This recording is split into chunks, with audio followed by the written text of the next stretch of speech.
Elle a gagné l'attention et l'affection du monde entier à l'âge de 14 ans. En 1976, la jeune gymnaste roumaine obtient pour la première fois de l'histoire olympique la note parfaite de 10 et entre dans la légende du sport. Mais sa vie en Roumanie était compliquée et elle est revenue à la une des journaux quand elle a choisi, au péril de sa vie, de s'enfuir pour échapper au régime brutal de Nicolae Ceausescu. Nadia Comaneci, merci d'être avec nous pour ce Global Conversation. Vous étiez au sommet de votre carrière en 1976. Pourtant, aujourd'hui, vous êtes toujours célèbre. Pourquoi fascinez-vous autant? Je ne suis pas sûre. Je pense que c'est parce que je n'ai pas disparu. J'ai fait les Jeux olympiques de 1976 et de 1980, et puis j'ai poursuivi dans le monde de la gymnastique.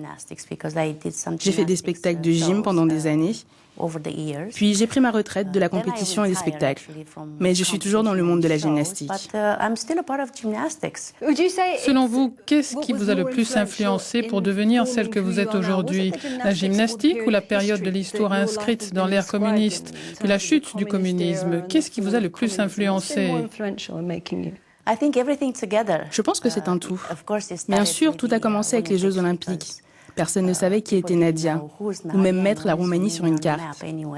Il y avait beaucoup d'intérêt autour de ma personne parce que j'avais 14 ans et demi et tout le monde voulait savoir pourquoi est-elle aussi douée. Et puis je suis restée. Et puis il y a eu la révolution de 1989 et je n'avais pas beaucoup quitté le pays avant la révolution. Et je ne savais pas que tout ça se produirait. I barely left the country just a little before the revolution, not knowing that this will happen. Aujourd'hui, nous commémorons ces révolutions. Est-ce que cela a une résonance particulière pour vous?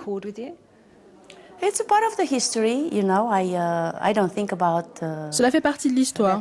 Je n'y pense pas tous les jours. Et les années ont passé, on ne dirait pas d'ailleurs. Et puis je rentre en Roumanie au moins 6 fois dans l'année. J'ai beaucoup de projets là-bas.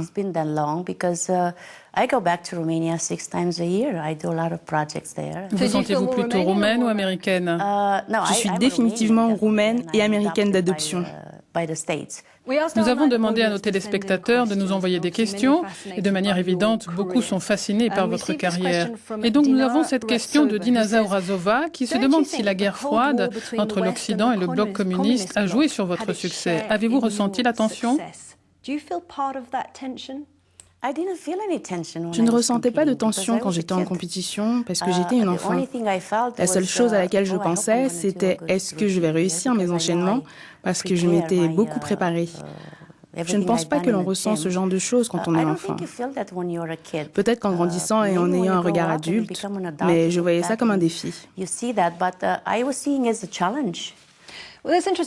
C'est intéressant parce que votre entraîneur, Bela Karolyi, et sa femme Marta ont été critiqués pour leur méthode d'entraînement très contraignante. L'avez-vous ressenti? Non, je ne l'ai pas ressenti. En fait, je faisais encore plus que ce qu'il me demandait. Quand Bella me disait aujourd'hui on fait 5 fois les enchaînements sur la poutre, eh bien, je le faisais 7 fois. C'est pourquoi j'étais capable de faire plus que ce qu'il me demandait. Je n'avais pas de problème à travailler dur. Je ne me plaignais pas de travailler dur. Je pense qu'il faut travailler dur pour atteindre un certain niveau. Je ne cherche pas de solution facile pour faire les choses. Et j'en suis fière. Vous êtes devenu très célèbre en Roumanie et dans le monde entier. Ressentez-vous cette pression? Non, je ne l'ai pas ressenti du tout, parce que la Roumanie était fermée. Si les gens s'intéressaient à moi et voulaient en savoir plus sur moi, ce n'était pas facile de venir dans le pays pour ça.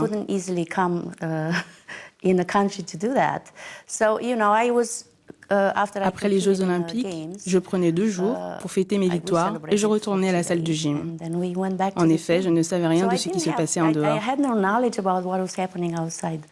Vous n'étiez donc pas au courant de l'impact mondial que vous avez eu en 1976? Non, pas vraiment. Mais j'ai compris plus tard. Vous regrettez de ne pas avoir su ou est-ce que cela vous a aidé? Non, je ne regrette rien. Quand vous avez obtenu 7 fois la note 10, tout le monde connaît cette histoire. C'est mythique de voir les cartons affichés des 10. À quoi avez-vous pensé en regardant les notes? J'explique toujours qu'en fait, je n'ai pas regardé les juges parce que je pensais à mes enchaînements.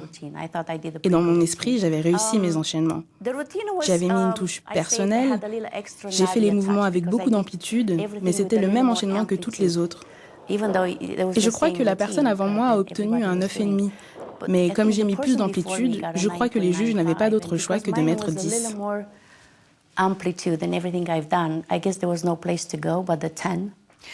Donc, comme je vous l'ai expliqué, nos téléspectateurs nous ont envoyé des questions. Et donc, nous avons celle de Gervais Bosuku, qui aimerait connaître le secret de votre motivation, parce que vous étiez quelqu'un qui a beaucoup de volonté, et vous l'êtes toujours. Le secret. Avez-vous un secret pour être motivé? Non, mais je ne suis pas une gymnaste olympique. Eh bien, en ce qui me concerne, ma motivation, quand j'avais 5 ans et demi, bien avant que je ne fasse de la gymnastique, j'étais à la maternelle et il y avait une course de tricycle. Et tout ce que je voulais, c'était gagner. Et j'ai gagné. Et donc j'ai ça dans le sang, travailler dur, passer de nombreuses heures à la gym, cela fait partie du succès. Quand j'y pense, le sport, c'est génial. N'importe quel sport est génial pour un enfant. Any sport is amazing for kids. Pourquoi? Parce que cela vous structure, cela vous modèle, cela vous apprend à établir des objectifs. Vous a-t-on déjà proposé de prendre des drogues pour améliorer vos performances? Je ne sais rien à ce sujet. J'en ai entendu parler dans d'autres sports plus tard dans ma vie. La gymnastique est un sport délicat. Vous n'avez pas à porter la poutre sur votre dos.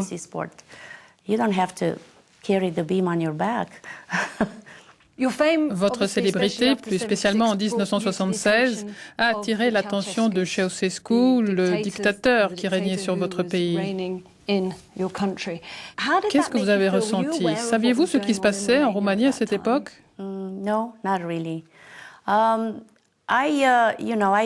vraiment. J'ai officiellement pris ma retraite en 1984 et j'étais impliquée dans la gymnastique. Et j'ai travaillé à la fédération pendant 2 ans. Je ne savais pas ce qui se passait.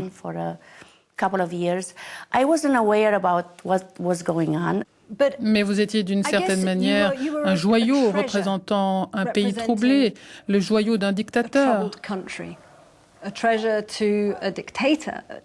Si vous n'avez pas réalisé sur le moment, est-ce que cela vous gêne aujourd'hui? Je ne sais pas si j'étais un joyau. J'étais quelqu'un de très connu grâce à mes accomplissements sportifs. Vous savez, quand vous vivez dans un pays communiste, vous essayez de vivre du mieux que vous pouvez. Je me suis parfois dit que ce n'était pas juste que je ne puisse pas voyager en dehors du pays. J'ai été invitée à participer à la commission des athlètes du Comité international olympique. Pendant 2 ans, j'ai été invitée à des réunions et des événements sans pouvoir y aller. Et je n'avais personne à qui demander pourquoi je ne peux pas y aller. Et au bout d'un moment, je me suis dit que j'aimerais partir. I had no one to ask because I didn't know who to ask. Why am I not allowed? And then I thought, in time, I will probably like to leave. Tout comme votre entraîneur Bela Karolyi et sa femme l'ont fait en 1981, alors que vous étiez en tournée aux États-Unis. Qu'avez-vous ressenti quand ils sont partis comme ça? Vous ont-ils proposé d'aller avec eux ou non? J'ai été très triste quand il a décidé de ne pas rentrer au pays. Mais je ne l'ai appris que le dernier jour et je ne m'imaginais pas le faire. Je n'étais pas prête à faire quelque chose de la sorte parce que je ne me voyais pas ailleurs qu'en Roumanie avec ma famille. Il était en dehors du pays, aux USA, et c'était facile pour lui de prendre cette décision, de rester là-bas. Et après ça, ma possibilité de voyager en dehors du pays est devenue très difficile.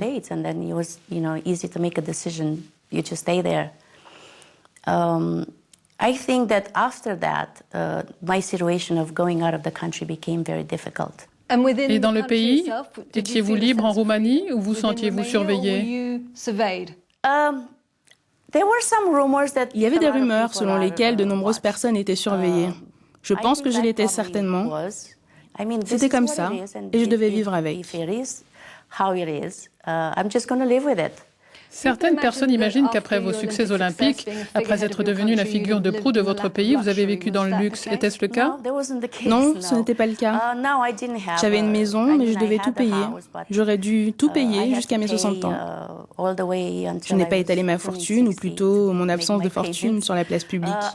Pour moi, l'argent ne comptait pas, parce que j'avais la gymnastique. Et c'est tout ce que je voulais faire. I didn't think money mattered because I did gymnastics because I wanted to do it. Et donc, des années plus tard, en 1989, vous avez pris la décision de vous enfuir. Quelles circonstances vous ont conduit à ça? J'ai pris une décision audacieuse à ce moment-là. Et je savais que c'était dangereux et effrayant. Mais comme en gymnastique, j'aime essayer de nouvelles choses et je devais faire quelque chose parce que personne n'allait le faire pour moi. Le vent du changement parcourait les pays du bloc de l'Est. Le mur de Berlin était probablement en train de tomber. Étiez-vous informé de ce qui se passait? Saviez-vous que le temps du changement était venu? Non, pas vraiment. Et donc, quand vous avez fui, vous avez risqué votre vie. La défection de votre entraîneur s'est passée bien plus facilement. Oui, bien plus facilement. Combien de temps cela a-t-il pris pour vous de quitter la Roumanie? Et qu'avez-vous ressenti quand vous avez franchi la frontière entre la Roumanie et la Hongrie? Tout s'est passé très vite, en fait. En fait, cela a pris 2 jours au total. Il fallait partir. Vous avez quelqu'un, un guide, qui vous dit « Je pense que vous devriez aller là, puis là ». Je pense que les gens se sont rendus compte que j'étais partie, mais personne ne savait où j'étais. J'ai contacté l'ambassade américaine à Vienne. Je pense, c'était il y a longtemps. Et ils m'ont aidé à me rendre aux États-Unis. C'est arrivé très vite. Et puis après, il y a eu la révolution en Roumanie, très peu de temps après.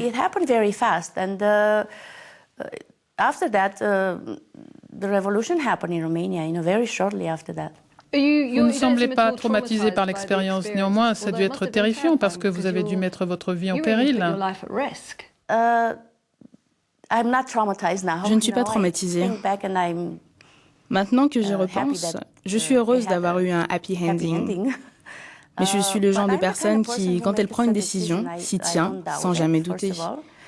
Je vais jusqu'au bout en espérant que cela se passera bien. Donc, quand le régime de Ceausescu est tombé, vous étiez aux États-Unis. Vous rappelez-vous où vous étiez quand vous avez appris la nouvelle?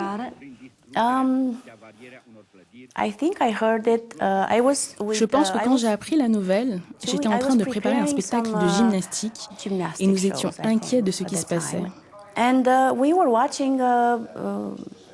Je pensais à ma famille et à tous mes amis. C'était un pas très très important pour le pays. Avez-vous pu prendre contact avec votre famille à ce moment-là? Non, non. Je n'ai pas contacté ma famille avant 1 mois ou 2. Et personnellement, que pensez-vous de la chute du régime? Étiez-vous heureuse ou déroutée? Je ne savais pas quoi en penser. Je me suis dit que c'était ce que voulait le peuple, ce que voulait le pays. J'espérais que tout se passerait bien jusqu'au bout. Je pense que tout le monde voulait être libre, comme moi, je suppose. Prenons une autre question de notre communauté en ligne. Nous avons reçu cette question de Mauro Iannelli qui demande « Quand vous êtes passé de la Roumanie aux États-Unis, vous êtes passé de l'oppression à la liberté. C'est une question difficile, mais en quoi votre existence a-t-elle changé? Comment avez-vous fait face ?»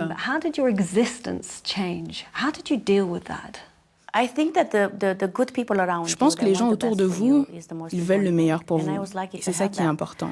J'ai eu la chance d'avoir cela. Et aussi le fait que j'ai pu retourner en Roumanie, puisque la Roumanie était devenue un pays libre. C'était très enrichissant pour moi. Quand je faisais de la compétition, je suis allée aux États-Unis, je suis sortie de la Roumanie. Donc ce n'était pas quelque chose de nouveau pour moi. Je devais juste comprendre ce que je voulais.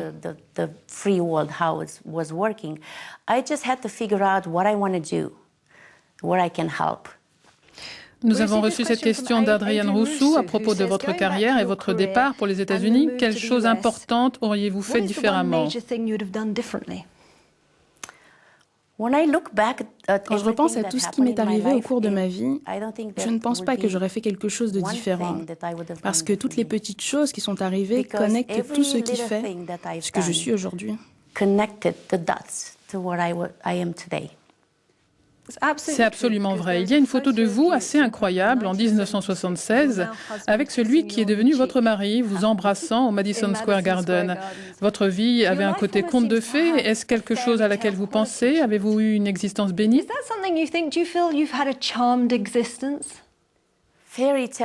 Un conte de fées, peut-être, mais vous savez que c'est un conte et vous n'avez pas vraiment envie que votre vie soit écrite.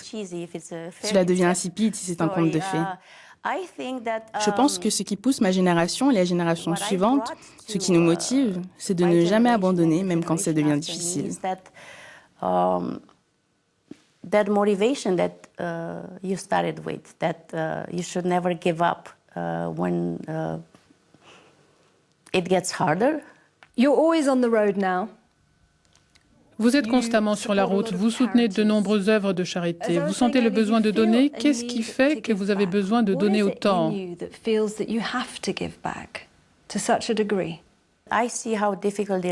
Je vois à quel point il est difficile pour beaucoup d'enfants de faire ce qu'ils voudraient faire. Et je pense que c'est là que je peux intervenir.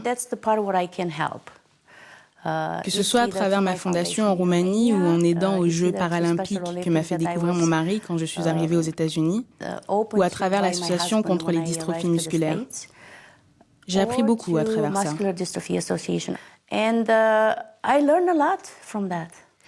Ce qui me permet de vous poser cette question d'Elizabeth Booth, qui demande « Envisagez-vous un jour d'entraîner l'équipe olympique roumaine ?»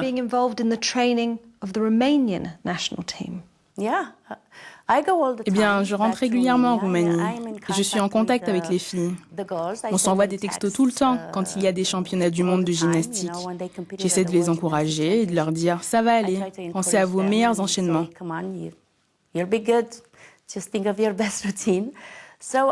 Donc, je ne peux pas ne pas être connectée, parce que c'est ma famille. Et votre fils, vous avez de manière évidente ouvert un nouveau chapitre de votre vie en ayant un fils. Je voudrais conclure avec cette question d'Anda Giorgiou qui demande « Que pense votre fils de vos exploits sportifs en gymnastique ?» Et pas seulement à propos de vous, puisque votre mari, Bart Conner, est également champion olympique. Eh bien, je vais vous dire quelque chose de très drôle, parce que mon fils, qui a 8 ans et demi maintenant, à la maternelle, quand il avait 4 ans et demi, on ne lui avait jamais rien dit à notre propos. On attendait le bon moment pour lui dire ce qu'on avait accompli.